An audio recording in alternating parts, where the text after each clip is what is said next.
2022-এ না ফেরার দেশে পাড়ি দিয়েছিলেন বাংলা টেলিভিশনের জনপ্রিয় অভিনেত্রী ওয়েন্দিলা শর্মা। তার অকাল মৃত্যু নাড়িয়ে দিয়েছিল বাংলা বিনোদনের দুনিয়াকে। ক্যান্সার কেড়ে নেয় জীবনকাঠির নায়িকাকে। চোখের সামনে নিজের ছোট্ট মেয়েকে মৃত্যুর মুখে ঢলে পড়তে দেখে শোকে পাথর হন তার মা শিখা দেবী। এবার সম্প্রতি গত 5ই ফেব্রুয়ারি ওয়েন্দিলার জন্মবার্ষিকীতে অত্যন্ত খারাপ খবর শেয়ার করলেন ওয়েন্দিলার দিদি ঐশ্বর্য। তার থেকে জানা যায় চতুর্থবারের মতো ক্যান্সারে আক্রান্ত তাদের মা। শিখা দেবীর শরীরে 2007-এ প্রথমবার ক্যান্সার ধরা পড়ে।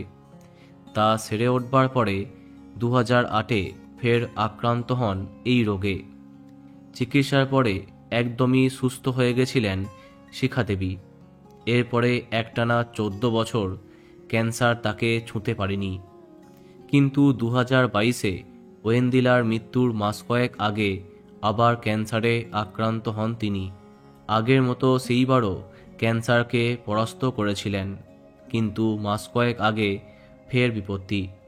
চতুর্থবার ক্যান্সারে আক্রান্ত শিখা শর্মা। ওয়েন্দিলার দিদি জানান, এবার নাকি আরও বেশি ভয়ঙ্করভাবে শিখা দেবীর শরীরে ক্যান্সার ফিরেছে। তবে তাকে এখনও এই বিষয়ে বলা হয়নি। আমরা আশা করব আপনি এইবারও সুস্থ হয়ে উঠুন। বন্ধুরা, ভিডিওটি এইটুকুই। বাংলা বিনোদনের অন্যান্য আরও খবর পেতে সাবস্ক্রাইব কারেন্ট পজ। ধন্যবাদ।